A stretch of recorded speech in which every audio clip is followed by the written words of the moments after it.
for all this, his anger is not turned away. His hand is still upraised.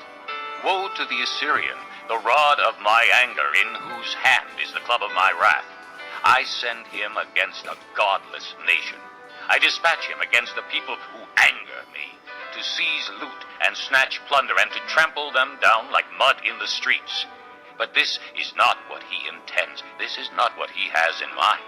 His purpose is to destroy, to put an end to many nations. Are not my commanders all kings, he says? Has not Calno fared like Carchemish? Is not Hamath like Arpad, and Samaria like Damascus?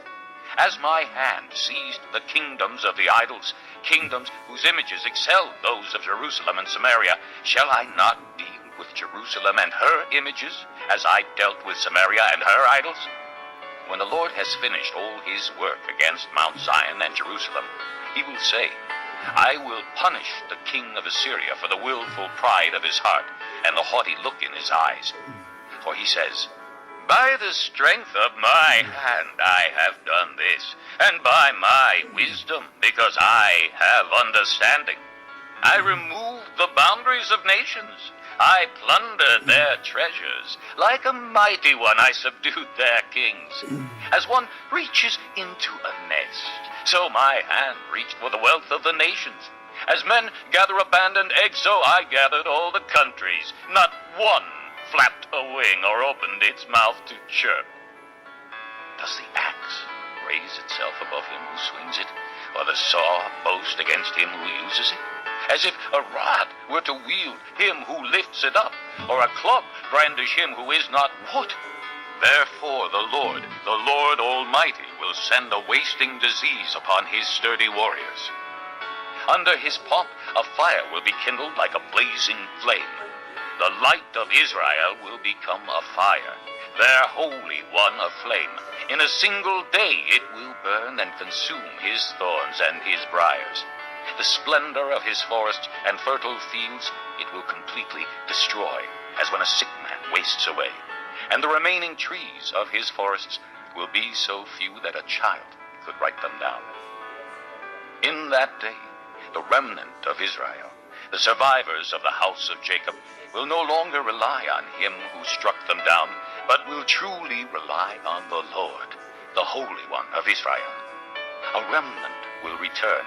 A remnant of Jacob will return to the mighty God.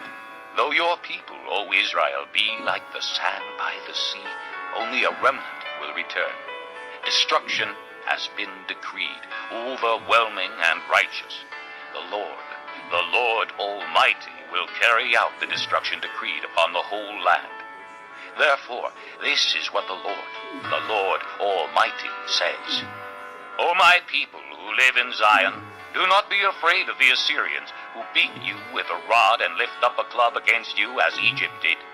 Very soon my anger against you will end, and my wrath will be directed to their destruction. The Lord Almighty will lash them with a whip, as when he struck down Midian at the rock of Oreb, and he will raise his staff over the waters as he did in Egypt. In that day their burden will be lifted from your shoulders, their yoke from your neck. The yoke will be broken because you have grown so fat. They enter Aiath, they pass through Migron, they store supplies at Michmash. They go over the pass and say, we will camp overnight at Geba. Ramah trembles, Gibeah of Saul flees. Cry out, O daughter of Galim. Listen, O Laisha. Poor Anathoth. Madmanah is in flight. The people of Gebim take cover. This day they will halt at Nob. They will shake their fist at the mount of the daughter of Zion, at the hill of Jerusalem.